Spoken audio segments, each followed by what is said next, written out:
Well, hi, everyone, and welcome to another week, another episode of Certified Forgotten. We are still, to the best of our knowledge, the only podcast that brings you horror films with 5 or fewer reviews on Rotten Tomatoes. If there's another one that you found, please tell us so we can sue the shit out of them and reclaim our rightful place in fan culture. I'm Matt Monagle. I'm one half of your Matt host, as always, and I am joined by my partner in crime, my buddy, the guy whose hair is even longer than mine after 1 year of quarantine. It's Matt Donato. How are you, friend? My hair is very long. That is my being now. I just don't have a personality outside of my hair, so the longer it grows, that's just how we're doing, I guess. You know, it is going to lead to work at some point. Somebody's going to be like, "Oh, Matt Donato, he's the guy with the really long hair. Yeah, have him write something about Carrie or something." I'm wondering if I should go to like when I can go back to an office, like if I show up with this hair just one time, because like all my coworkers don't follow me on like social media and stuff like that. So if I walk back in there with this hair, I really want to know what's gonna happen. Fair enough. Also, it's super cute. You think your coworkers haven't found your social media yet, so just throwing that out there. They know everything, buddy. I like to think. All right. Well, hey, before we talk too much about your hair and your coworkers at your real job, we should probably also talk about today's guest and about today's film. So, Donato, will you do the introductions for me, please? As I always do the introductions, yes, let's hope I don't mess this one up, as I do in the back end sometimes. I bring to you the blogging banshee, who you've read on Fangoria, who you can now read on Certified Forgotten, and plenty of other places. We are bringing you Molly Henery. Hello. Welcome to the podcast, finally, after writing for so long for us. Thank you for having me. I'm very excited. I still remember tweeting at you or DMing you and being like, I hope this was like known, but you can come on the podcast anytime. And you're like, well, now I know. And I'm like, we should have told you so much earlier. I mean, at least we got to it eventually. That's what really matters. Yeah, we definitely we've been guilty of that in the past. Where we've been like, this person would be a great guest, and then we just like never, like you and Christine and a few other folks, where we're inviting you on the show now and recording with you now, and we're like, we should have fucking done this like 10 episodes ago. Like, what were we thinking? Where was our heads at? That's an excellent question that I wish I knew the answer to. No, I'm just kidding. You guys are fine. I was gonna say, tell us where our heads are at. Please answer that for us. I mean, it could just be you're not used to the long hair, and maybe it's distracting you guys. I don't know. There's a lot going on. It's very true. This is year 2 of quarantine. So I think at this point, everybody is forgiven for pretty much everything. It's just the purge 24/7 around here. Like everything is legal because we're barely keeping it together. But if you're a fan of the site, you already know Molly's stuff because she's like clockwork. She's with us every month. She's doing another deep dive into another really good movie and bringing the insights that only she can bring. We're going to talk about uterus horror and what, the immeasurable amount of value that's brought to Certified Forgotten in a minute. But before we get to that point, we want to talk about early days. We talk to a lot of really cool horror critics. We get to hear kind of the backstories. And the thing that I realized is like there's some folks that I kind of know how they got started, like those early stories, how they got into the genre, things of that nature. And there's some folks that I don't know. And Molly, you're in that latter category for me. I don't know your horror origin story. I don't know how you kind of fell in love with the genre and those first things that led to you being the prolific writer you are today. So regale us. I'd love to hear what those early films were, what those early connections were for you. So you're talking like deep dive, going back to Baby Molly. Baby Molly. Baby Molly who is watching horror movies and being like, there's a column in this. However old that was. I mean, that I was practically baby. My first horror film was when I was 4 years old. It was A Nightmare on Elm Street. My sister's 9 years older than me, so her and a friend were babysitting me, and they thought it would be a really awesome idea to have me watch that with them. It was not. My parents also came home early, and my sister and her friend ran to go keep my parents from seeing what was going on instead of turning the movie off, and left me alone with Freddy Krueger. So that was fun. But while it was very traumatizing at the time, obviously it turned into something great because I basically my entire life have absolutely loved horror. Like early films, like that's always been a huge part of my life. Monster Squad was a huge part of me becoming a horror fan. And even like older films like Creature from the Black Lagoon was an early one that I saw a lot. And it's just, I've always been really interested in horror and loved the genre. And it wasn't actually until I've lived in the Pacific Northwest most of my life, but for a few years I lived in Arizona.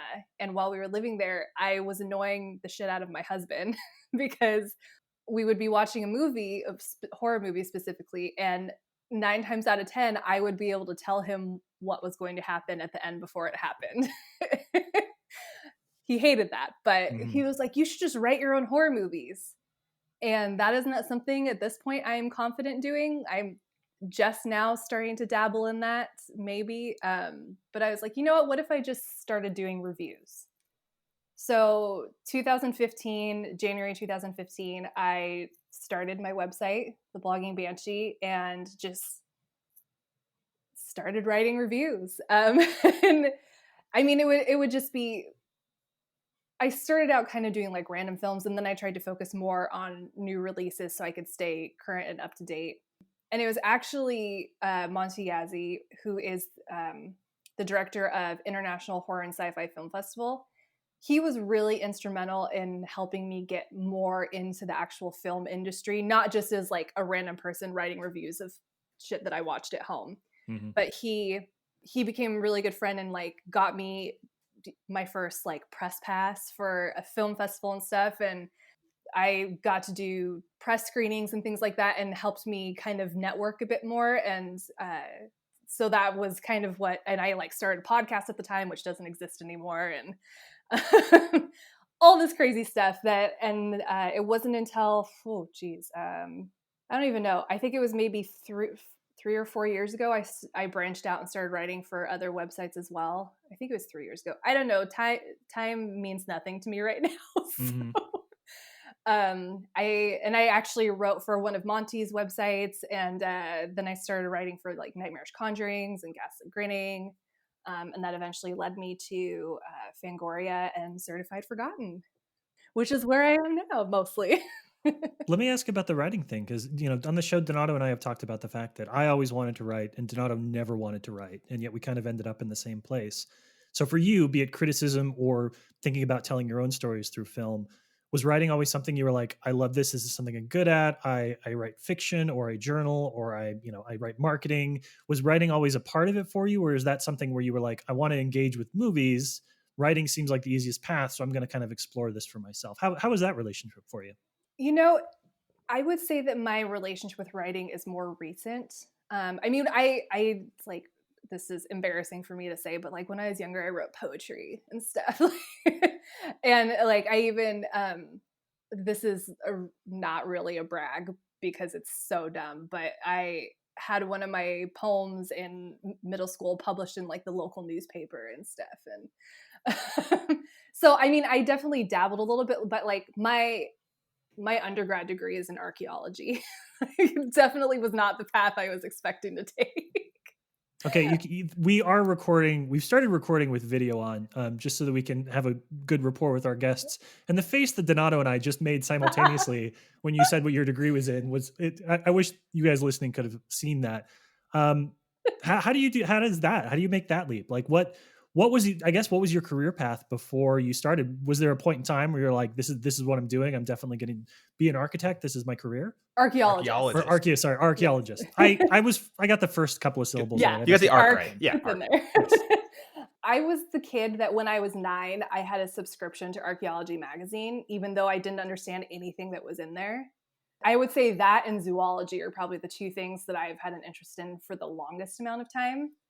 But my ultimate goal was I wanted to do field work, but I wanted to be a professor. I wanted to be a college professor teaching archaeology. And when I was getting my undergrad, I had a really great experience. And I had one professor that I absolutely loved that was like the very stereotypical, like way too old to be teaching, kind of absent-minded professor kind of thing. And I loved him, and he would bring his dog to office hours, and it was great.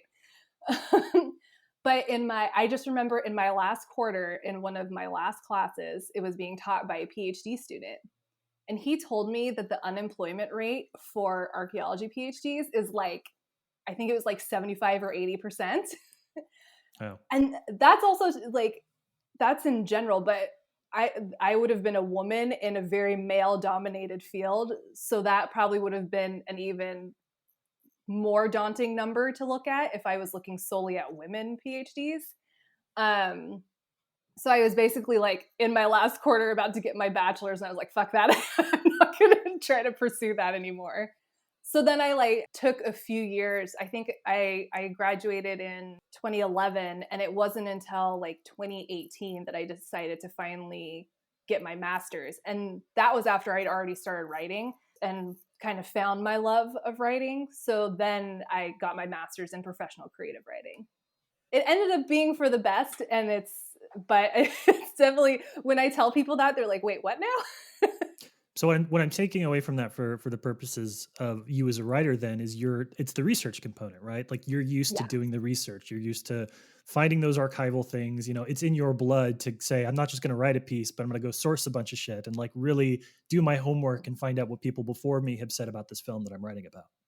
Yeah. Oh, you're good too, because even it's funny that you say that, because I didn't really put it together. But one of the things that I like am looking at writing for my first actual screenplay, the only thing I've done so far is all of the research for it.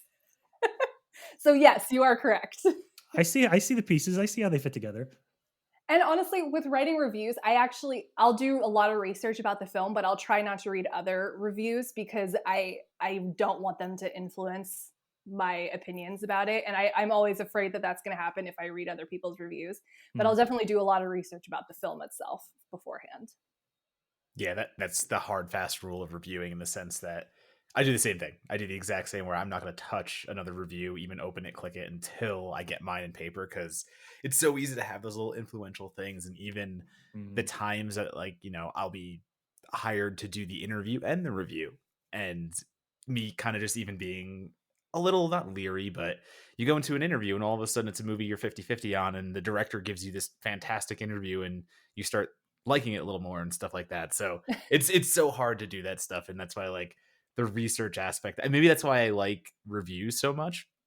And I do like writing features. I do it as whenever I can, but I do gravitate towards reviews because I can react. I can watch a movie and I can just give you exactly what my thoughts are on it. And, outside looking up the film itself and the data that goes along with it, and just thinking about like what Monagle said before, like I started thinking about my life and I'm like, oh, of course I'm gravitated to the thing that's less research work, because I never wanted to do that stuff. I never, as Monagle said before, I'm not the guy who liked writing in high school and even middle school and all that stuff. I hated it because I had to research all these topics I didn't care about and write about things I didn't care about.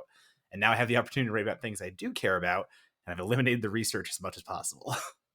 Tanada, we'll get you over the hump someday. We'll get you to love writing someday, buddy. Just hang in there. Just keep writing. Eventually you'll love it. I mean, I think I've done that for the last decade. No, maybe. you're almost there. You're close. You're Someday. going to get there someday. I have faith in you. Well, Molly, let me ask a little bit about because you talked about growing up in the Pacific or spending most of your life in the Pacific Northwest, right? Talk to me a little bit about community. Obviously, online and on Twitter, we're able to sort of break down all those geographical barriers and kind of build a community of like-minded horror fans. But certainly for like festivals and things like that, the Pacific Northwest is not on the same tier as your New York or LA. So how do you find yourself engaging with the horror community online and offline now that you have your voice, you're writing about things, you are part of this network of people that are horror fans? Do you find that translates into the real world at all for you, or is it kind of something you do just online? Um, it depends. Like when I was living in Arizona, I was living in the Phoenix area, and holy shit, is there a great horror community in Phoenix? Like I was really surprised by that. So I have a lot of really good friends in the horror community there. I've gone to a couple horror specific film festivals in Portland, but I live in a very, very rural area, unfortunately. So I pretty much don't ever leave my house unless I am going someplace not in the town where I live. So most of my in-person interaction are if I'm going to a festival, if I'm going to a convention. And it's definitely changed quite a bit since I started writing and have written for other places and been on podcasts and things like that. I guess it would have been 2019. But it's hard to do math with quarantine year. Mm-hmm. But so in 2019 was the first time I'd ever gone to Midsummer Scream. That was a very strange experience for me because I was there for press. I was there to do coverage for Nightmarish Conjurings. But it was the first time I had ever gone to a place and people recognized me from the internet, which was really a bizarre experience because like I I consider myself a nobody. Like I just write about films. Like it's not like I'm a director or an actor or anything like that. So it was super weird. Like I just remember specifically going to a booth and looking at some pins, and it was like a website that I followed on Instagram. And the person running the booth who owned the shop recognized me and was like, "Blogging Banshee," and it was very strange. So I almost feel it's cool. It's really cool to be recognized because you don't expect it, but it's also I feel like my in-person interactions, I am so awkward, like so fucking awkward that I probably come across as a bitch in person. So I apologize to anyone who's met me in person if that happens. I just don't know how to interact with humans. But I do most of my interacting online, primarily through Twitter because I have no life, so I'm tweeting constantly. No, we don't say we have no life. We say we're building a personal brand. There you go. That's We're true. building a personal Yes. brand. And I feel like my personal brand has changed a bit because I used to be very much, I tried to stay as neutral as possible with because there's always shit going on Twitter and like all this crazy discourse. And I tried to stay neutral. I didn't want to get involved. And part of that was because I thought it was better for my quote unquote brand to be neutral. But, but then it kind of got to the point where I said, fuck it, I don't care anymore. And I was like, if people aren't going to like me, they're not going to like me no matter what I do. Which is, we'll probably get to this later, but that's one of the reasons why I started writing my uterus horror article.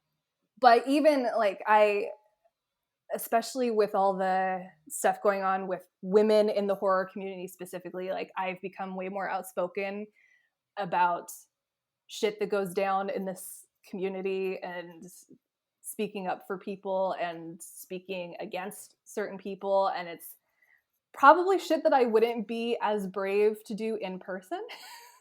But actually, you know what? That's probably not true because I get mama bear mode really easily. So I would never defend myself in an in-person situation. But if I saw someone messing with somebody that I knew or that I cared about or whatever, it would not be pretty for the person that was going after someone that I cared about. Even if it was just like an acquaintance, I definitely get into mama bear mode, and I've done that a few times on Twitter. Sorry to anyone that's been on the wrong end of my wrath, but if they are incurring the wrath, I'm assuming it is deserved. That's true. That's true. I mean, if I'm coming after you, it's because you were a monumental piece of shit and totally deserved it. So, especially if I'm doing it publicly on Twitter. So Donato and I have talked about that too. Kind of that distance element, right? Like if you're up close and personal to a lot of this stuff, the positive element of that is that you are in a position to enact real change, to have important conversations with the people that are in the mix, creators, filmmakers, the community. There is a nice up close and personal element there. But the nice thing about maybe having a little bit more of a distance is that it does empower you to not really worry about keeping those relationships steady, right? Like you can kind of come in, you can pull the pin on the grenade and drop it and be like, let's have a hard conversation about X, Y, and Z, right? So like there are positives and negatives to both sides of it, I think, in terms of how you engage with your community and how you work towards the betterment of the community. But the one thing that I do believe is that it takes both. You need people on the inside that are willing to put in work, but you also need people on the outside that are going to kind of say, hey, let's have a conversation about this. And so I don't know, like I like having a good mix of folks in my orbit that are kind of like the self-declared outsiders, but also folks that are part of the community and are like, hey, I'm putting in the work a little bit. I feel like through that mixture is how we improve as a community. And I also think that there is an idea that brands have to be safe and brands have to be these things that are easily digestible by the public. So put on a happy face, put your brand on, and that's fine. And I have fallen into that myself, and I have fallen out of that in the last about year, I would say, where I'll give myself more credit and say like it's been a few years of me doing that. But there were definitely times where I was starting up where the idea was don't mess anything up, don't ruin anything before you get to it, just play nice and just do the thing. And maybe I still do play a little too nice at times, but if there's anything that this entire last year of our lives, this whole situation has done, it has worn me down to the point where I have no problem being outspoken anymore. And I'm in this weird place where people don't know what to do with it at times because I'm the one saying it, and usually I'm the nice guy, and usually I'm the one that just kind of like I am the described golden retriever of horror Twitter. Like people have Yes, said yes, that, and 100%. I am that most of the time. But now I started saying things about like social issues, again, women's issues, all these things. I've started like yelling these things at people, and wait, why is the dog barking now? And it's this weird in Yep. between where even the slightest example of doing a live stream with Perry Nemiroff every Friday, and it's the only way my mom can actually like interact with me in some way. Like, and we talk, obviously we talk and do all these things, but she's like, I watched your live stream because I wanted to see you, and it's funny. And then we have the conversations like, when you say things about Trump or if you say things about the pandemic that people don't like, they're not going to like you. Older me might have cared about that more, but I'm at the point where I can go to my mom. I don't care if those people like me because that's actually not the brand that's not the brand I want. If that is the brand that I have where I'm catering to those types, I don't want that brand. So like I think there's like a little stigma of brand where we say that word, but I think we've all found a way now to get around that, and we've actually found a way to build a brand we can all have. And you live in LA, so it's too late for you anyway. Right, no, my soul is dead. I sold everything to go Yeah, to I'm LA. just I'm just saying. I'm just throwing that out there. Yeah. I mean, and that's so true though, because I think that was kind of the turning point for me too when I started to be more outspoken. Because I was like, well, one, I mean, not to preach or anything, but being a woman in the horror community, there are automatically people who are going to hate me just because I am a woman with a voice in the horror community. But again, like if I'm being outspoken about women's issues, if I'm being outspoken about the fact that Trump is a piece of shit, like if I'm being outspoken about any of these things that are issues that are very important to me and people don't like me for that, then those are, like you said, those are people that I do not want to follow me anyway. So who gives a shit? So it's a balance. Like if it's something that I really care about, I'm definitely going to be outspoken about it. If it's something I'm kind of meh about, it'll probably depend on the situation. But I've let the mez go. I have done this thing now where I focus on the issues and I focus on having fun. The mez, they're gone. I don't need to pay time to them anymore. And again, there are days where everyone's having the discourse and I'm just not involved in it anymore. And it's weird because I'm not involved, and I feel like you kind of lose a little bit of people paying attention because, oh, he's not participating in the daily discourse. He doesn't want to be online anymore or do that stuff. And kind of like, yeah, if we're just gonna bitch about bullshit all day online, like I really don't have time for that anymore. What the hell of it? It's been an interesting last year. yeah, some of that daily discourse stuff too is just so exhausting. There's Yeah. something new every day. I cannot keep up with it all. I do this thing where I'll write another article while all that's going on. So it's like I'm just gonna focus on my Good work. idea. That's the thing. I'm just gonna stay busy, Boo. focus on my work. Boo. Nobody cares that you're productive, Donato. But Donato's productive.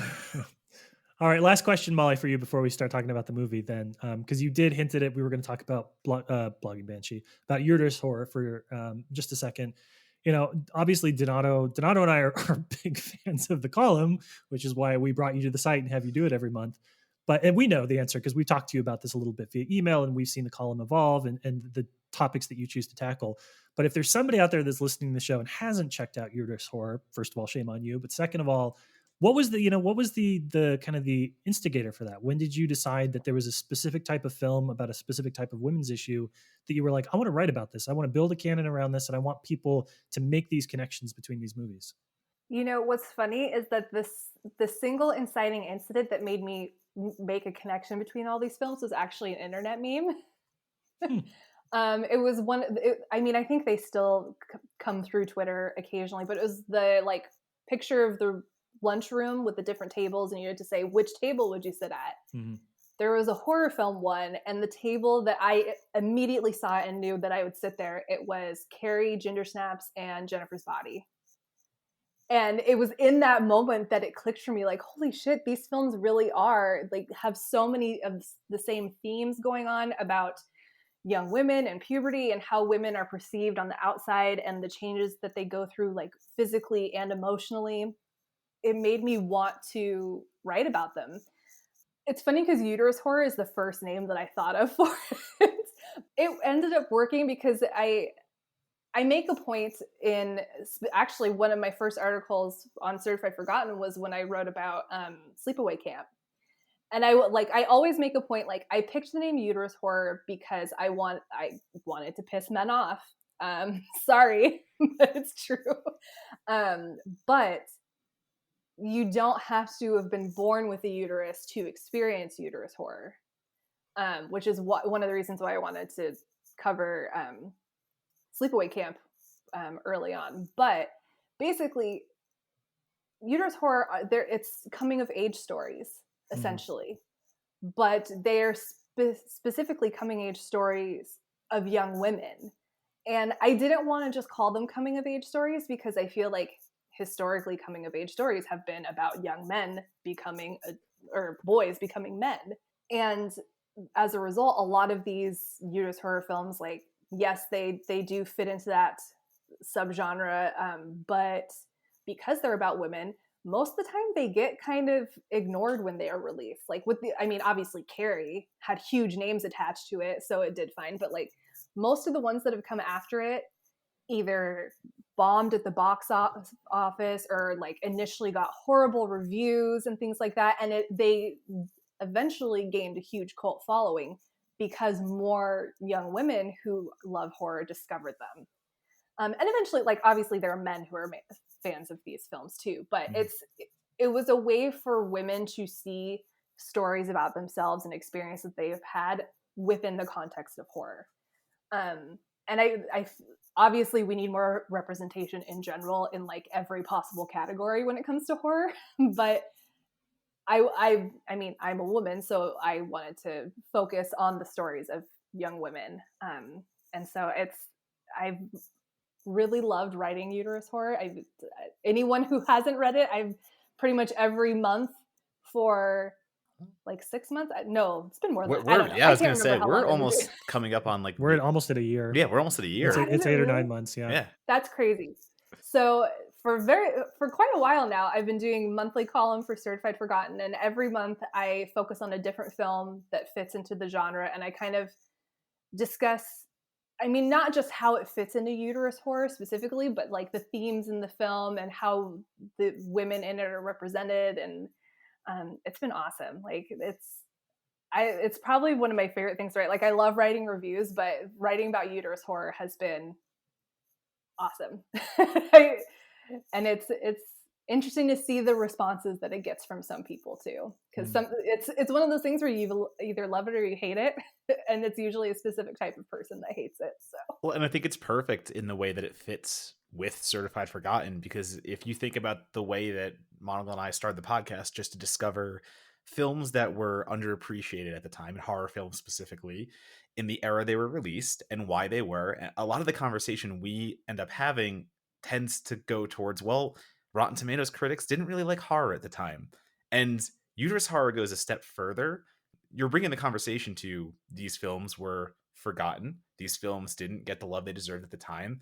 But you're also bringing up the fact that not only were Rotten Tomatoes critics at the time, and honestly ignoring horror, but a lot of horror critics who were writing about horror and who were covering it, it was in this like dude bro era. And it was in this era where the female centric stories and the women centered stories, they were getting forgotten for a completely different reason, but it's an even worse reason that they were being forgotten. So this column, like the way it fits in, the way that I just kind of hearing you explain it went like, wow. So like literally it's literally like a subgenre of Certified Forgotten somehow, without us even like pulling that together beforehand.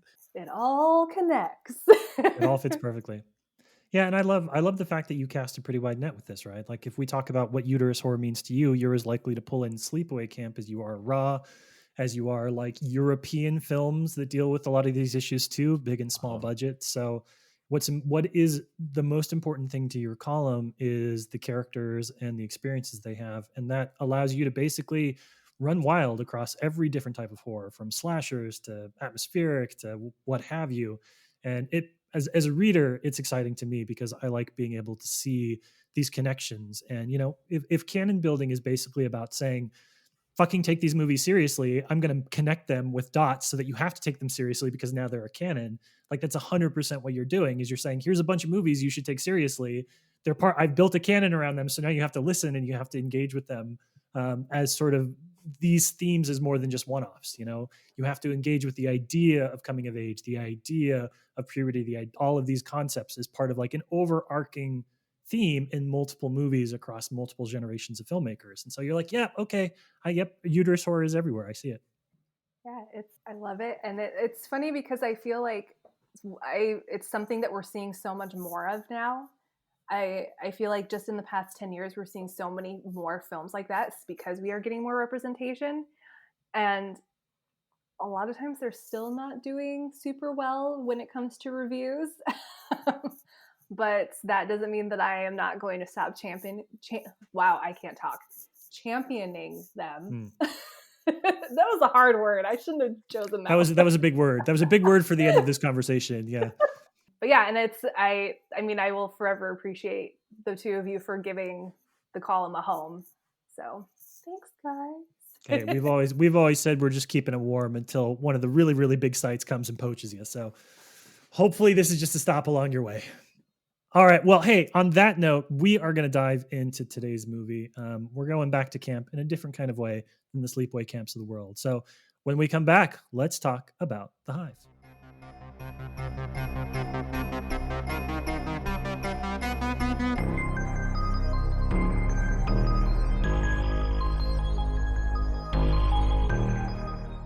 So if that really awesome music is playing right now, that means that this is the part of the show where we give a very special shout out and a very special thank you to our patrons. And every week, every episode, we read two comments, two challenges, two questions that come to us from our Patreon network. And as always, Donato's gonna put some words out there, and we're gonna have to react to them. Donato, what you got? The first one is very simple. It comes from Mr. Luke, and Luke has a message for the people that says, protect your family, neighbors, and self. Get vaccinated when eligible. And that's it. You know, I knew that we have a good community of people in Certified Forgotten, but the fact that people are like literally using their blurbs to talk about vaccinations, and we've had people talk about voter registration and all of that, makes me feel good, Matt. Makes me feel like we're doing the right thing here. Papa Luke is always going to take care of the peoples. And, if I could ever have a second dad, I'd hope it'd be Luke, but Luke doesn't want me because I'm sure his children are way better behaved than I am.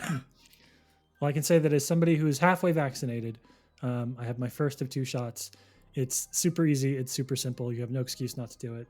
And I didn't have any real side effects other than a bit of sore arm. So strongly recommend everybody should do that. The only downside is I own like 12 Zunes now, but whatever. Should I go into our next one, Mr. Monagle? What do we got? All right, so this one is going to come from Amelia Emberwing, who is our patron, but also our friend, a known entity on the interwebs. And Miss Amelia has a message for the people that she hopes everyone will listen to and maybe even subscribe to. So the message is, with everything going on, it's hard to know where to start or how we can help. Meanwhile, the art that we use to heal, empower, and distract ourselves is more important than ever. The Pickety Witch is a combination of the two. So what that means is Amelia has started a newsletter, and we like to help our friends out around here, and we both subscribe, so we know the content's good. Newsletter.picketywitch.com if you would like to subscribe to Amelia's, you're going to find out how to get involved. You're going to find out ways that are big, that are small, so you can jump in at any level. And also you're going to get pop culture takes and little reviews and tidbits from the internet. So I suggest giving it a subscribe. Yeah, and I mean, listen, I know that Amelia's a friend of ours and a very talented writer, but even if those two things weren't true, if she wasn't already in our orbit, what she's doing with the Pickety Witch is great. And it's great because she's using the platform to put the spotlight back on the grassroots organizers, on the nonprofits, on the activists that are doing the work, that are asking for help. If you follow Amelia on Twitter, you have seen her talk about the fact that, like, are you doing what the people on the ground need you to do? Are you supporting in the ways that they're asking you to support? And the Pickety Witch is in addition to the fun pop culture stuff that she talks about, which is amazing, she really puts a focus on the ways that you can help. And if you spend all day long scrolling through Twitter and see one horrible disaster, one horrible miscarriage of justice after another, it can all seem a little bit overwhelming. Taking that, slicing that down, getting ideas for signatures, for donations, for volunteer opportunities that are going to do the most work in the places they're needed the most. This is a great introduction to that. And it's a really good way for people that are maybe a little overwhelmed and haven't thought about how they can kind of get involved into this civic and activist kind of space. It's a good introduction to that. And it won't be too painful. The ideas that Amelia's giving you are stuff that you can really ease into that process. Yeah, and as someone who is easing into that process and who hasn't been involved for a lot of his life, it helps me tremendously because, like I said, it's big steps, it's little steps, and even if you just want to donate $1 here, that one little link is here. Or if you want to get involved in a whole anything on the larger scale, as Matt said, all these grassroots things, if you want to become way more involved, you're going to have those directions as well. And little gifts of Loki and Marvel characters. So it's a lot more digestible, as Matt's already said twice. Overwhelming is the word I would use that it is not. So it's easy to get into, easy to digest, and easy just to, get involved, finally, even if you're just waiting for the right moment. Plus, A+, witch shit. That's 100% A+, witch shit. Witchy isn't shit. A pickety witch. Witchy shit, 100% A+. Now I'm just saying words, Donato. Should we go back into the episode? Yeah, it's bedtime.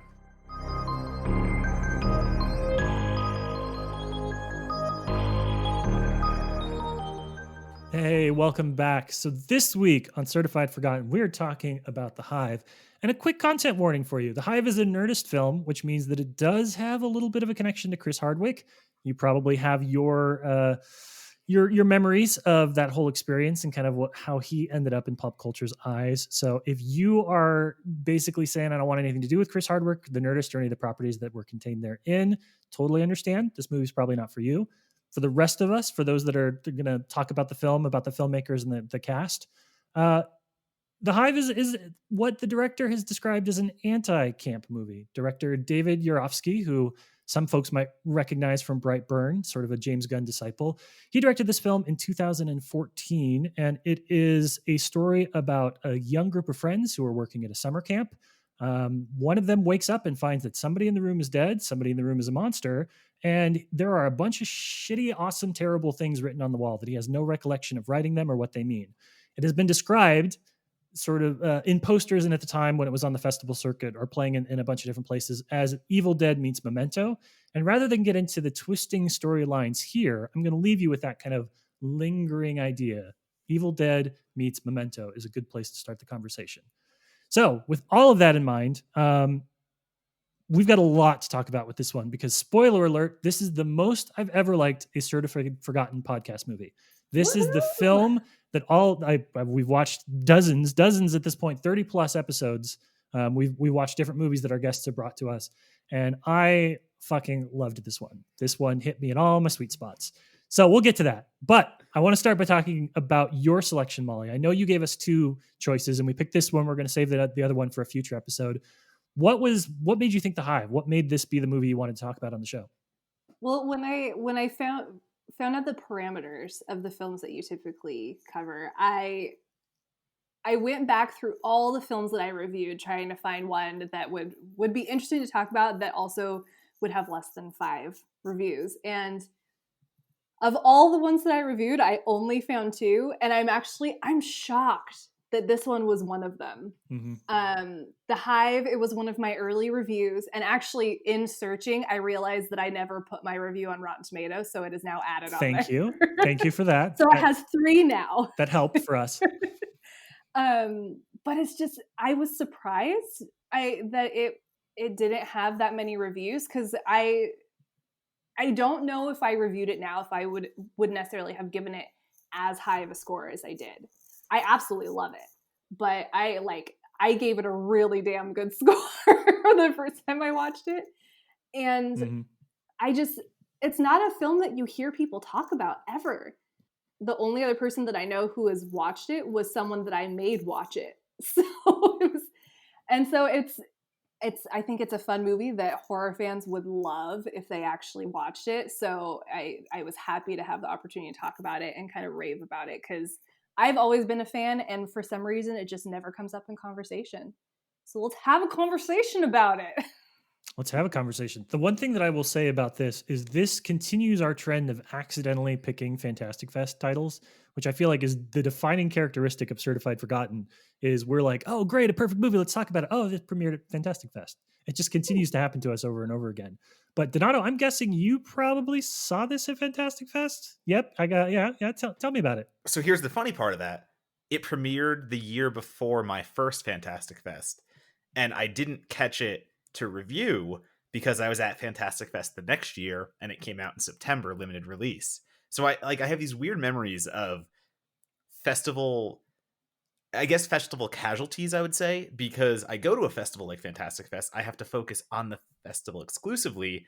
But then a movie comes out that I really want to get to, I really want to dive into, and I just can't. I can tell you Hellfest is another one. I was at South by and they didn't have screenings in Austin, so I had to wait on that one. But I remember the Hive specifically as a Fantastic Fest 2015 casualty because I was like, of course, it premiered here last year. Everyone saw it then. No one's talking about it now. You're right. Like when it came out, no one was really saying anything as it dropped.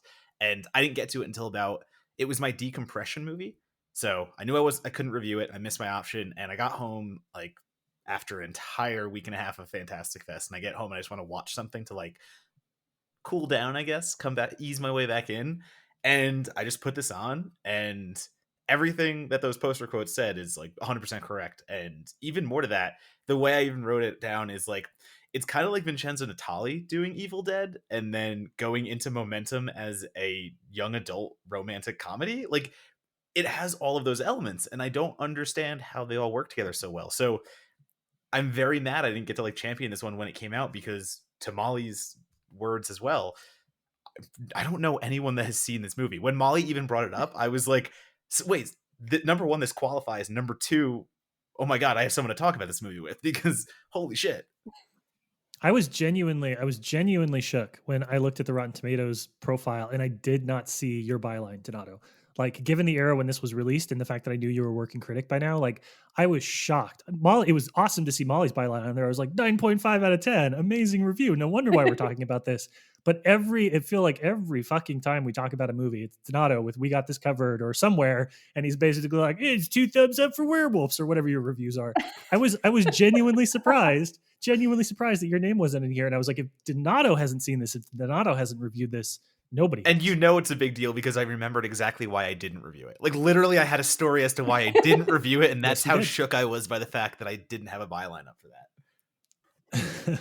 Let's talk a little bit about the film and the storytelling, right? Because like the Evil Dead meets Memento thing is, I mean, it feels like it should be sort of like a shitty throwaway line about a movie. It actually really super duper works with this one. Like there aren't a lot of movies that have a better this movie meets that movie execution than The Hive, I think. But on paper, there's a lot of reasons why this shouldn't work, right? Like the idea of the non-linear storytelling where you jump in and out of different timelines based on what the character is remembering, which is the core component of this film, is as the character is trying to remember the events that transpired. He's the events are playing out in real time, but they're intercut with his memories that are jumping forward and backwards. He remembers some stuff that's more recent. He remembers some stuff that happened earlier in the movie. And it's such a like, I may feel like I've made this joke before, but it's such like a blockbuster exclusive premise, right? Like such a thing that you would expect with some movie that has Barry Pepper, and you find it like with the blue box that this is like, oh, we've got a high concept horror movie. It's such a thing that you're like, this can't possibly be good, but it works. So Molly, I'm going to go back to you. What is it about the way that they're letting this story unfold that works so well for the Hive? You know, I've always been a fan of well executed like non-linear storytelling. It reminded me kind of things like, it doesn't involve time travel obviously, but it reminded me of things like The Triangle. You are learning things as the main character is, and I love when films do that. And this film does such a good job because as soon as it opens, it's so disorienting.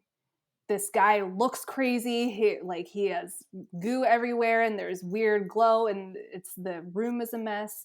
The cinematography even like kind of does some weird rotating to like almost make you a little dizzy.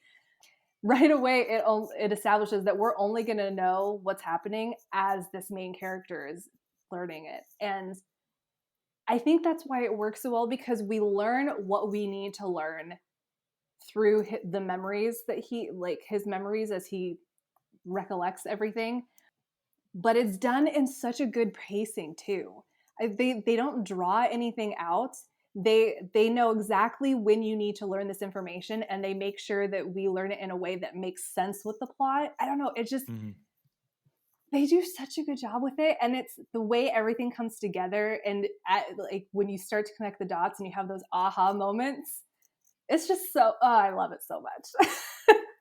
Yeah, and there's some good stories about kind of Yervesky, and his interviews has talked about the writing process. And a couple of the stories that he tells is one is that he basically wrote this in like a fever dream for like 90 minutes. He over the course of 90 minutes he kind of wrote. He had the concept. It came to him pretty much full fledged, and he's claimed in interviews that while he did write 11 different drafts of this movie, he did over the course of 4 months improve his script 11 different times. It was tweaks, like the core elements and the way that these different timelines and stories interwove with each other was pretty much intact for the beginning. Now, if I were a screenwriter and I wanted to puff myself up a little bit, I might say the same thing. So I don't know, I'm not going to say that is the gospel truth, but there is a sense of cohesion to the way that these things are coming together that does support Yervesky's claim that this was sort of one concept that came to him, that he was working off like one uniform idea, because you don't lose the threads the way that you do in a lot of movies that execute this poorly. Donato. Yeah, I was just going to say to the sense of, well, now you've given me more context, so that helps me a little bit more in the sense that it's very disorienting in the beginning. And for the cinematic reasons, for the narrative reasons, we are not supposed to know what's going on because it's supposed to be the most confusing at its beginning. As any kind of story in this nature is going to be. We're just thrown into this vessel through the main character and like we're seeing through his eyes. And it gets so good at cleanly telling the story that unfolds in a way that bringing up a triangle, bringing up another movie in that ilk. I feel like a lot of directors try to play the confusion game and they try to do it for too long. And you get stuck pondering things and questioning. And all of a sudden, there's so many offshoots firing around. And it's easy to get lost in those kind of ideas. And it's easy to get lost in storytelling that is manipulating the audience to be confused. Like it wants you to be confused so it can get you with the aha moment later where you're like, oh, everything is clear now. This movie does it in such a way that proves you don't have to manufacture confusion for so long just to throw your aha moment in, because again, we are very confused right along with the main character. We're right in those footsteps of learning things one by one, but it's still clear enough that we're not just wandering around the wilderness with no direction. Like we are in step with this character, and every little blip, every little thing that he uncovers makes everything that much more crystallized. And I was just really impressed by the way that I never felt overtaken by these feelings of trying to figure out what's going on, or having a director that is beating us over the head with something to say like, you don't know what's going on. Like this is the thing you don't know. I was very kind of, it's respectful. I think respectful is the word there, where the director wants you to be along this journey and he doesn't want to lose you, but he does want to keep you guessing. Yeah, and I think it helps too that he, in a lot of these movies, the general, the boil it down, the most basic plot is that boy meets girl, asshole boy meets girl, asshole boy is like, ooh, maybe I don't want to be an asshole anymore, and then bad, terrible things happen to them, and they kind of have to persevere, right? Like that is a camp story, sort of. We've seen a million versions of that in different camps, both horror and outside of horror. But I think what makes this interesting, one of the things that makes this interesting for me, is by kind of mixing up the storyline and by telling it in a nonlinear fashion. Yervesky is actually able to back end the emotional lift of the film, which is like what happens when the girl that the boy likes gets sick, right? And that's not a spoiler. Everybody in this movie gets sick. It's not the kind of movie where nobody doesn't become sort of a spitting zombie type. But in a lot of these movies, in a lot of horror movies, it happens where the characters, the significant others get sick early, or they get killed early, or something happens, and the whole back part of this movie is just trauma. And that's fine. For a lot of these movies, that's very pointed and very intentional and has a lot to say. But in my opinion, a lot of these films have sort of got so used to the fact that like we're going to kill the loved one's loved one so early in the movie that it just becomes sort of like this slog where you're like, oh God, I don't want to watch this person suffer for like another Chex Watch, an hour, because the person that they wanted to be with forever is dead. And now we have to like sort of let it slide.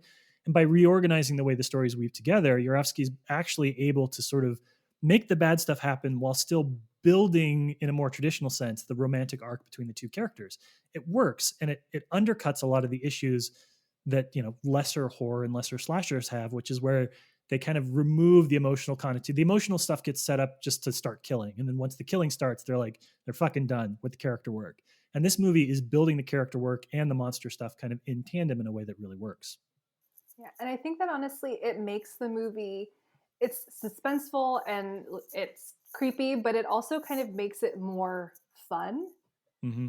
Like there are a lot of humorous moments in the film, and especially early on when he's trying to remember things and he like is talking to a dead body and like draws her name on the wall and stuff over the body. And so there, which is really macabre, but it's still funny to me. Delightful, absolutely delightful. Yeah. So, and I think that by not just having it be, like you said, like this trauma early on and then dealing with it through the rest of the film, it adds a bit more of a balance to it. And it's a balance that I think not a lot of horror is able to pull off, Hmm. by having the trauma and the emotional connection, as well as having these like kind of fun, lighthearted moments and the suspense. Like it's everything ties in really well. And I think if he hadn't told the story in this specific way, it would not have had that vibe to it at all. Yeah, and Donato can attest to the fact that, and I want to hear what you have to say, Donato. So I'll make this quick. But one of the things that turns me away from a movie is if I get the vibe that it's mean, and that's a hard thing to articulate. Like, right, if a movie is mean, right, you know it when you see it, right? Like, the new Evil Dead is kind of mean. There are other movies that are mean. They can be fun, but they're mean, and they have a little bit of a nasty streak, a little bit of a gleeful abusing of their character streak that can sometimes, that for me I'm very sensitive to, and it's why when we talk about torture porn, you know, whether or not that deserves the moniker that it has, it's what turns me away from it. Is like there's a mean streak in those movies I don't like. The Hive is on par with the body horror and grossness. You know, it is right there with Evil Dead in terms of what happens to these characters. But that meanness is missing. That core element of like we're rooting against some of the characters, or like we're enjoying what's happening to these characters. It's not present. It moves like a contemporary post-hostile slasher monster kind of thing. It has the grossness of a feast, which we'll talk about in a second, but it doesn't have the mean streak. Yeah, and that's an interesting way to go into what I was gonna say, because I was almost gonna suggest that there is a little bit of that mean streak. And here's why I think it works here and it doesn't work elsewhere. Because you have a director who has studied under Gunn and is like a disciple of Gunn in a way. And I think that comes out full force in The Hive, where we all know James Gunn is very good at playing with characters who you should have no interest in and should probably hate, and yet you still kind of end up liking them. It's just one of the qualities he has as a screenwriter and filmmaker.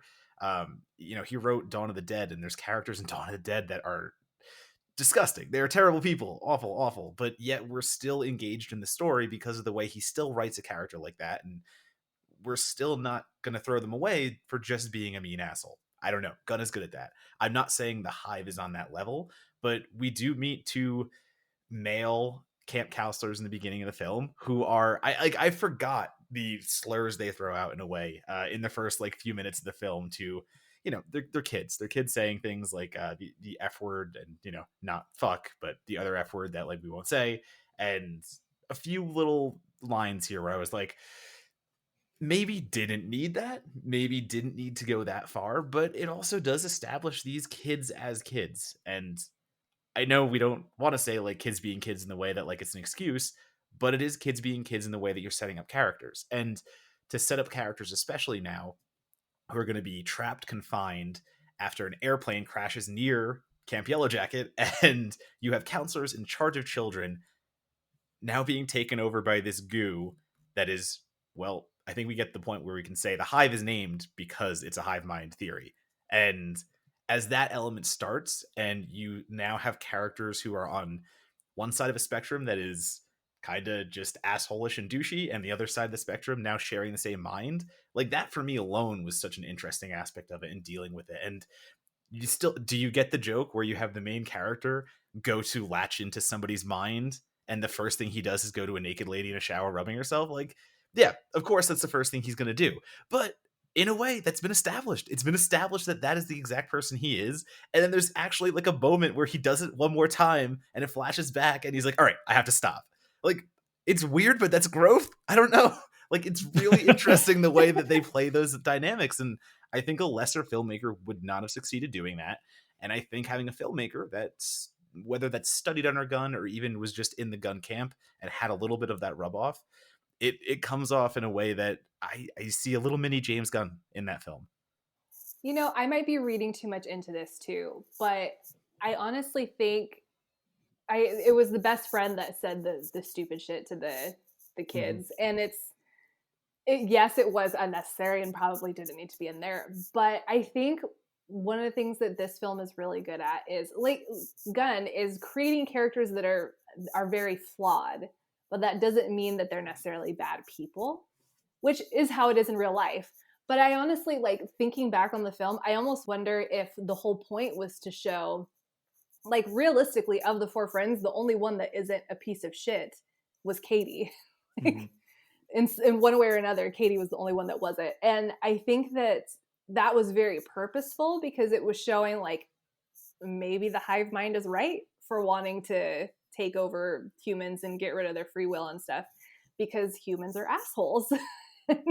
And the hive mind, obviously they're all gonna, and like they make a point of showing how that one kid was being bullied by the other kids in the bunk, and with the hive mind, that's obviously not going to happen anymore because they're all one.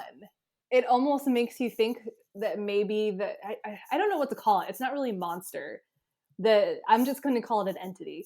You almost think that the entity could be right in what it's doing because of these characters and these situations that it brings up.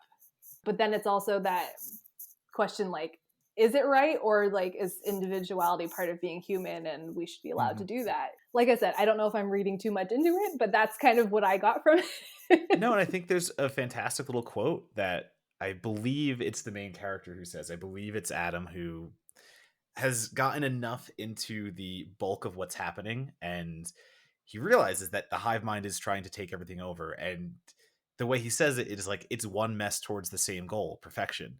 And that's an interesting way to put it because visually we are shown a disgusting mess the entire time. It is just the cabin is slathered in black goo. The black light is used heavily in the sense where it's a nighttime scene most of the time, but the white chalk and the extraneous bluing, like electric blue veins and stuff like that on the characters, it looks so awful and it looks horrible. And like perfection is supposed to be this thing that, the dictionary definition of perfection should be something we all want to attain, and yet it's being visually represented here as this thing that, Jesus Christ, could you imagine if everyone was just exactly the same and connected at all times, and the mess that would be? So it's such an easy way to play with visual storytelling, and like you don't think about it for so long. You do think it's just something extraterrestrial or something that is creature forward, and it's just effects for effect's sake. But then you hear that line and you realize, yeah, there's a reason why Adam goes in to check on the children, and he goes into the cabin and they look like they've been like disemboweled and all this stuff with the black goo coming out of them, but it's really just these like almost like maybe like the start of cocoons. Like I don't even know. Like it just looks like he's walked into a sci-fi spaceship in a way. And it looks like something that none of us would want to describe as perfection. So I don't know. I was really thrown by that visual storytelling, and I don't think you were reading much into anything, like or reading too far into anything, because I think that's essentially that. I think that's what he's trying to get at. Yeah, and I'm glad you brought up the kind of that visual element because I wanted to talk a little bit about Gary Tunnicliffe, who's one of the VFX guys here. So there's a really funny story where Yarovesky talks about the fact that he went and did a meet and greet when he was a kid with Tunnicliffe, who is a special effects guy that's known for working on the Hellraiser movies. He worked on Ginger Snaps. He's worked on Candyman. Like basically, if it's Clive Barker-ish, he worked on Feast, which is why I mentioned Feast earlier. He directed the last Hellraiser movie, Hellraiser Judgment, which is a bit of a mixed bag depending on who you talk to in the horror community. But he talks about the fact that like I went and saw him as a kid, and now I get to work with him, and that's pretty cool. And it does like there is for somebody that has spent his entire career basically making hells on earth. I don't know the plural of that. Hells on earth.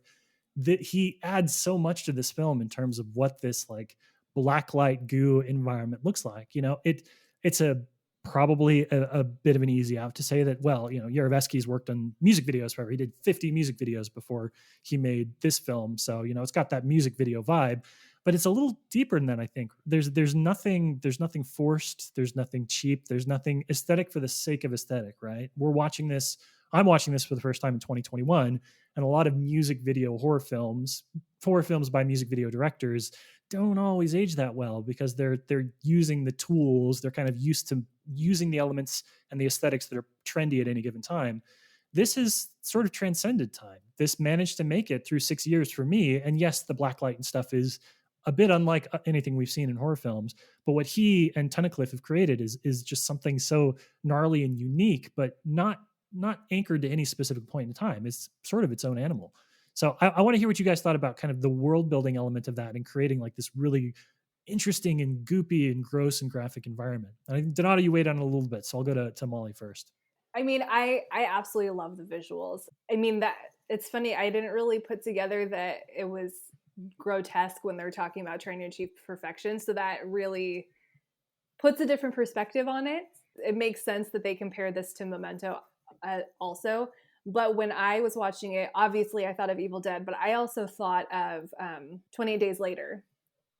Because there's a lot of like some of the similar looks and like the vomiting goo. I mean, it's more blood, but vomiting stuff on people. And I mean, in a way, it is a virus that's transmitted that creates this hive mind. And I love that there are certain scenes where it's really outrageous, like when you see the cocoon kids and stuff, and when you see Katie in the room with all the black goo everywhere. But for the most part, I think the effects are pretty understated. And I think that's why it works, because there's a lot of like the black goo and some of the black light stuff. But for the most part, they kept it very grounded, which I think makes it kind of something that you can watch like however long you said it had been, 6 years or whatever since it came out.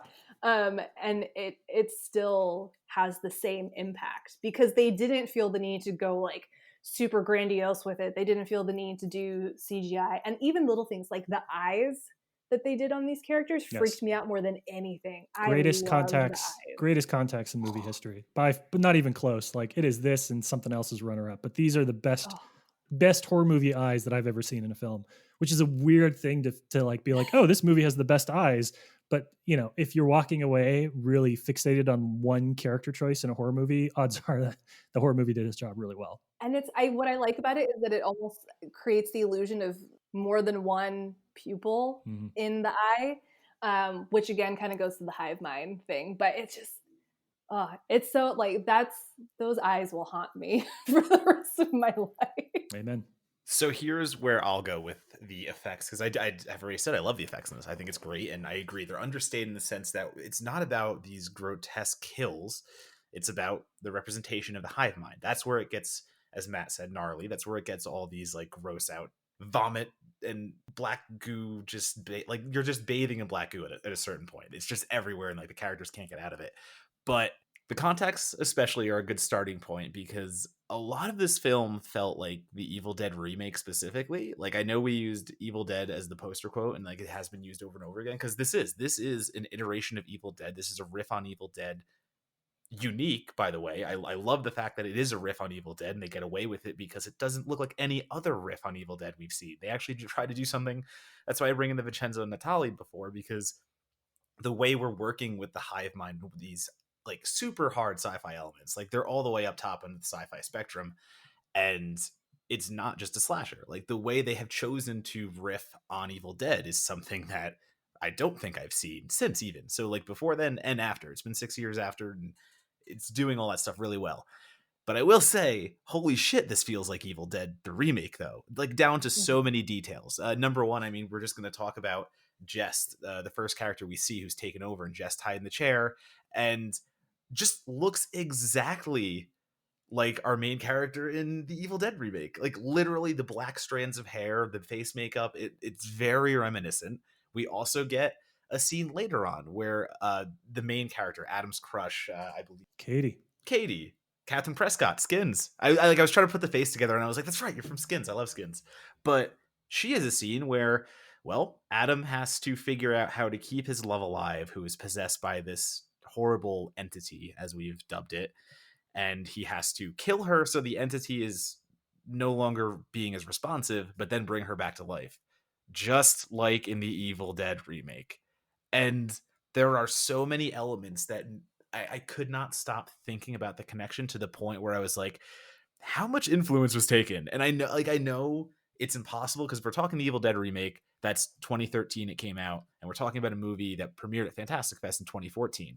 But these are like siblings. Like like the connections do not even make them like outside the same family. They seem like they're in the same family. And I'm not even saying that's a negative. I just think it's really baffling in the way that we can have two films that come out so close to one another. I don't think the time could like overlap in the sense that there was that much influence, but at the same time, again, like to me, like they're brother and sister. Like they literally are so ingrained, and it's just so interesting to see that. Like I don't know if you guys thought the same thing or. Oh yeah, I definitely watching it. I noticed visually they seem very similar, and yeah, I it's funny because she does Jess does look very much like, I can't remember the main character's name from Evil Dead, but she also, when she's not dead, she looks like the other girl that's also in the Evil Dead remake. Like, so she's kind of a combination of the two characters. Right. She looks like Jane Levy in makeup, and she looks like the other actress outside of makeup who I'm blanking on. But yeah, yeah, Exactly. It's funny because like you said, obviously there's no way that they could be intentionally that similar because of the timelines and stuff. But I'd be curious to see if there was any overlap, like with people working on the films or anything like that. I don't know. It's a funny coincidence, but it makes sense because I love both of them. So apparently, I have a thing for films with lots of black goo. yeah. So For me to say that they are connected again, it can be in no way a negative statement because I adore the Evil Dead remake. I love that movie so much, and and the performance that Jane Levy brings in that film, I think, is so impressive as she plays a Deadite. And I will say that translates over to the Hive because everyone in their Hive forms, they're giving it their all. Like this little indie, or this tiny little movie that could is on the same level, I think, performatively as a movie like The Evil Dead that had all the cast in the world, all the money in the world. It's so impressive to see that done on the indie scale and the big budget scale, and to have them be so similar. Like to have these two things that if you put them side by side and adjusted maybe the Hive's, doomsday disco rave like look, they would look like they're from the same movie. Yeah, and I will say I have not seen the Evil Dead remake. I probably won't watch the Evil Dead remake. That seems too much for old Matt Monagle over here. Um, but I will say the one thing that I will add to this mix is it's incredible how much mileage you get out of small choices of sound and costume. And for the purposes of the Hive, the voice of the Hive when the creatures talk, the fact that they take it to a really low register as opposed to a really high register, the fact that they gave it a little bit of like almost like a Lovecraftian distortion to it, just taking something we've seen a million times before, which is the "I'll swallow your soul" thing, and like flipping that and doing it. Let's do it low. Let's do it empty. Let's make the voice sound like it's coming from the bottom of a deep, deep, deep well. Those little aesthetic changes you make to the way that your monsters are presented gives it a very, very fresh new feeling. And so you don't have to reinvent the wheel, which I'm not suggesting, Donato, you were saying that this film should have done. But it's amazing how you can take something that is similar and like tweak an eye here and like a sound mixing element here, and suddenly you have creatures that feel very different and very unique as compared to something that on the surface of it is super similar. yeah, it's funny because like in other films like this, and even like in the Evil Dead remake, it's much more rooted in chaos. Whereas this, it's like, because it's a hive mind and it's intelligent, it's much more not quiet, but it's more reserved and thoughtful in what it does, and instead of trying to physically destroy everything, it tries to mentally overpower people, and we see that a couple times. We see the hive mind kind of try to mess with people by tapping into people's memories and messing with the person's head. And it's definitely a very different approach, but it works very well, especially obviously within the context of this film. Mm-hmm.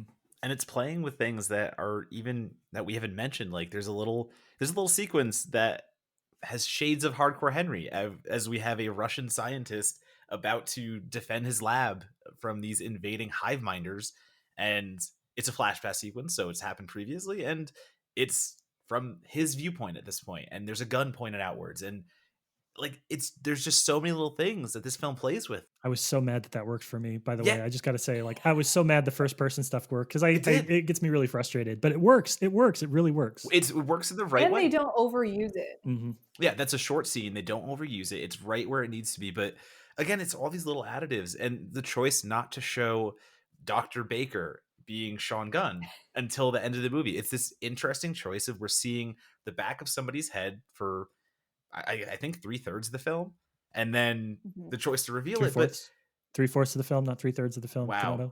just three. Just throwing that out there. It's all right. It's been a long week already. You know what? I'm gonna leave that in. I'm not even gonna edit that one out. I was gonna hope try you to do don't. it again, but I'm not gonna edit that one out. Yes, 3/4 of the film. Oof. Monday recording sessions are hard.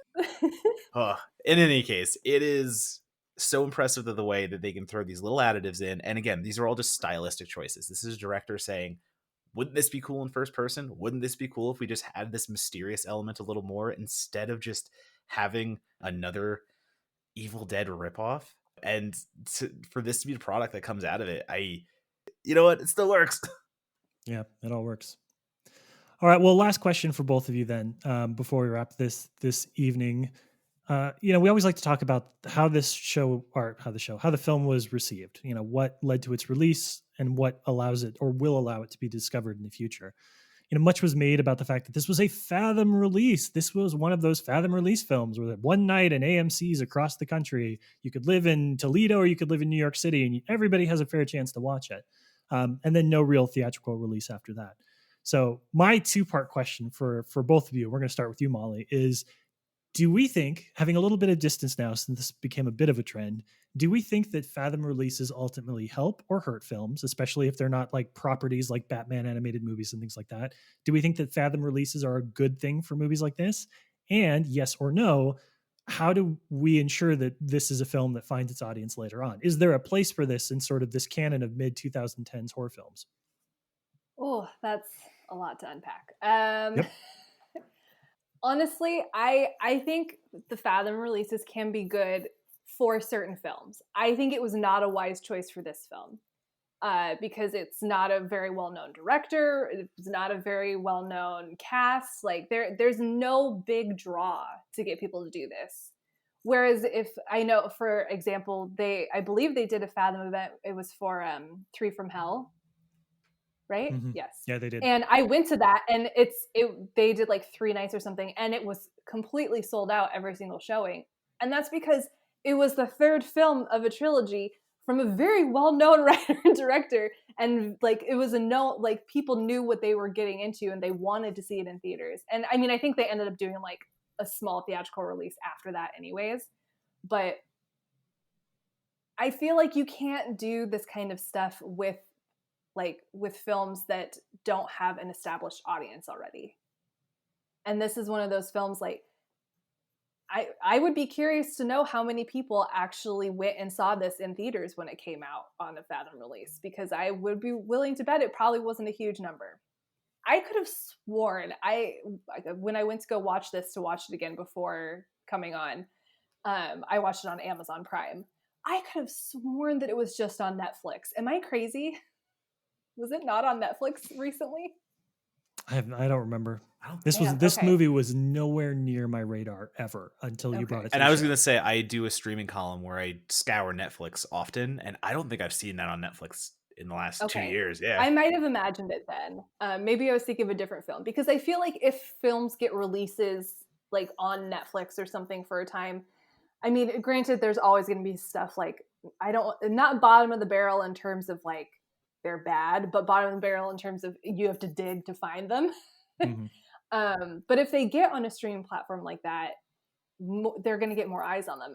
And honestly, at this point, I think with how long it's been since this movie came out, I feel like the only way for it to get more attention is, one, for podcasts and stuff to talk about it and people to write about it. But also, it would be great if it could get like on a streaming service like Shudder or something, because this is something that horror fans would love if they saw it, but people just don't know it even exists. Yeah, it's on Amazon Prime right now, so go watch it, everyone that's listening to this. But I don't think it would have shown up on my queue, or not my queue, but like my recommendations. I don't think it would have showed up if I just looked at horror releases. It's hard. I mean, I think at this point, yeah, it's just going to be word of mouth is the only way this movie is going to get the recognition that it deserves, which is unfortunate. And I feel like if it hadn't had such a shitty release, it could have been a very different story. Yeah, I think there's an allure to the Fathom events, Fathom release platform in the sense that if you are a tiny indie film, that probably would have just went straight to VOD or probably would have not even gone to a theater. You're gonna go like, well, hell, Fathom events, I'd be streaming all these megaplexes like all over the country for 3 days. Yeah, that's awesome. But you brought up a great point where 31, 100% was a Fathom Events release. And yep, I went to one in New York, sold out as hell because you had Rob Zombie. Like you have Rob Zombie's name, who is not only a filmmaker, writer, all these things, but a musician who has already the fan base that was going to be there. That is what you do Fathom Events for. You do the Fathom Events because you know it's going to Shutter after that. You know it's already got the streaming lineup that it'll get. And yeah, sure, Rob Zombie, we're gonna bank on that. I think a movie like The Hive, they see a 31, they see how well it does, and they go, well, yeah, screw it. Like let's do that release model. And I guarantee you no one saw this at a Fathom events because you're talking about a movie called The Hive that has no real stars attached to it that's going to have that pull factor. And also, there's a bunch of other movies called The Hive. There's even a bunch of other horror movies called The Hive streaming on Amazon Prime. So to set it apart, it was already behind the eight ball. It was already gonna have to do so much just to stand out. And the fact that you went with the Fathom events release where you can't get word of mouth from those. Like those are basically you have opening weekend and that's it. And I'm sorry, like people probably aren't gonna show up for a big event spectacle on something they would have paid $4 for to rent on VOD. And maybe that's wrong, maybe that's not wrong, but I don't love the Fathom events whenever I see it's for something that doesn't have a built-in audience. Like a Fathom event to me should be like a musician documentary or something of that nature where you know what you're getting into and you're going to have a crowd atmosphere that is just like super fans. I don't think the Fathom events are built for things that should just try theaters for a few weeks to see if they can build momentum or just go to VOD. Don't even bother because then if it goes to VOD, you get the same momentum building as possible. And a quick example I'll use, and it's an unfair example because it's the pandemic, so it's hard. But Wrong Turn, the remake, was a Fathom Events. I reviewed it for that run. I got a copy of it to review. Luckily, I didn't have to go to a theater because sorry, inside baseball critic stuff, but still, like I got a screener link of it, so I got to review it for that initial run. No one gave a shit when I posted my review in the sense that like no one was really talking about it. It wasn't a conversation happening on Twitter at the time because only a few only critics who were lucky enough to get the screening link got to see it because everyone else had one single night to go out to a theater and see Wrong Turn. But once it came out on VOD, it was all anyone was talking about on Twitter for like 2 weeks. So yeah, the Fathom Events model, that is my take on it. If you are a small indie film, especially indie horror, I would love to see you try anything else but a Fathom Events release. And yeah, how do we reclaim the Hive? It's streaming. All we can do is talk about it. All we can do is keep promoting it and hoping other people do see it because I hope people don't go now watch the preschool CGI show or preschool CGI adorable little movie about a family of bees called the Hive, or the one about flesh-eating ants called the Hive, and the Thorax team has to get called in to save an island. So there are so many hives you can stumble upon, but I hope you pick the one that we have talked about on this podcast. Especially because it's hard not to love Catherine Prescott. Like you said, she was on Skins, and she was also on a show that was on MTV for a season or two called Finding Carter, which I am probably one of the only people that watched that show. But it was really good, and she's great. And honestly, there's a lot of good horror people in this because main actor Gabriel Basso was in Super 8. And then And Gabrielle Hillbilly Walsh. and Hillbilly Elegy, Molly. He was in Hillbilly. I Yeah, haven't we got seen it. that, so No, I didn't mention the little awards movie that couldn't. that. And then Gabrielle Walsh was in Paranormal Activity: The Marked Ones, which is underrated in my opinion, but that's a whole other conversation. It's one of the best ones. That's a conversation I'll gladly have because it's one of the best ones. Yay. Well, the only thing I'll add to the end of this just is, yes, Donato and I talk a lot about like the film festival circuit, and I sort of feel like this might have been one of the last times like the idea of rolling a film out over the course of a dozen different festivals across the United States. I think maybe distributors and producers have sort of realized it's a better distribution model than the Fathom thing, right? Like if you premiere at a bunch of different horror festivals and you generate word of mouth, and every time it comes, like everybody's a little bit more excited because they've heard from the last round of festival goers that it was really good. You might not reach as many people on aggregate, but I do feel like it replicates the limited distribution model for films that are not even going to get that, right? They're not even going to get the limited distribution model. So I sort of feel like this was probably chalked up as a grand experiment, and that the horror film circuit in the intervening years has sort of shown a better way to do the same thing that they were trying to do here. And the only other thing I'll add, in addition to what you guys said, which I agree, like it's streaming, we got to talk about it. People got to get excited about it. David Yarovsky is very much working. He just did Brightburn, and whether you loved Brightburn or hated Brightburn, and I know there's a lot of people that were disappointed in that, there's no faulting the fact that it is a really high concept horror film, just like The Hive is a really high concept horror film. So if he's able to continue to work, and if he's able to continue to string together movies, it is the stuff that is high concept and mostly misses. As a fan of The Empty Man, it's that stuff that like develops the most passionate fan bases. So like maybe the reception to Brightburn today or a year or two after its release is sort of muted, but in 5 years time and 10 years time, that movie, for the people that love it, they're going to be so all about that film. And it's probably those folks, they're going to inadvertently, accidentally become big fans of The Hive in the process too. So there's time to see what Yarovsky does. He's got a lot of mileage, and even his films that have already been released, I think, still have a lot of mileage in the tank. And we'll kind of see where his reputation sits in another 10 or 15 years time. And that's it. That's it, friends. That is our long episode. We ended up having a longer conversation about the film, but I couldn't cut us off because I liked everything we were saying. So The Hive is available on Amazon Prime. You should definitely go stream it. You should go watch this and let us know what you think.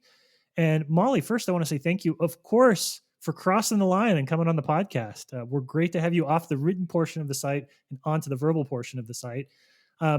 This is your opportunity to promote your stuff in addition to the Certified Forgotten stuff. How do people follow you on social media? How do they see your horror apparel influencer career that seems to be blossoming pretty nicely too? Where do they go to find that kind of stuff? Well, you can find my uterus horror articles on Certified Forgotten. There should be a new one coming out soonish. Yes, we can confirm that it is coming out soonish. Yes. And then most of my film reviews right now are on my website, thebloggingbanshee.com. And then the best way to keep up with the stuff that I'm doing is I'm mostly active on Instagram and Twitter. My Instagram is at blogging.banshee, and my Twitter is at bloggingbanshee, no period for that one. Got it. Donato, promote thyself. You can find me, as always, at DonatoBomb on Letterboxd, Twitter, and Instagram. You can find all of our work on Certified Forgotten, all the fantastic writers who make that happen. So please continue to support the writers. We want to keep supporting the writers. We like doing that. It's fun. Also, live stream every Friday with Perry Nemiroff, The Merry Hour. So if you want to see my ugly mug on a screen and yell at me, by all means, keep doing that. So all the places you can find me, but again, at DonatoBomb, just hit up those 3 places and I will make sure you hear about it all. Is the Merry Hour, is that a beer pong show masquerading as a film show, or is it a film show masquerading as a beer pong show at this point?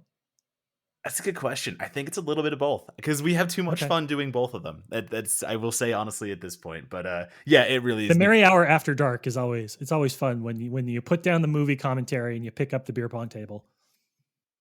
It's always our goal just to bring our friends on and play beer pong. So to be able to do that and talk movies too, come on, what else do you need? Amen. And I got blacklisted for being terrible at beer pong early in the show's run. So bad. You won't be seeing me on there. So bad. But you can find my writing at LabSplice. That's LABSPLICE on Twitter.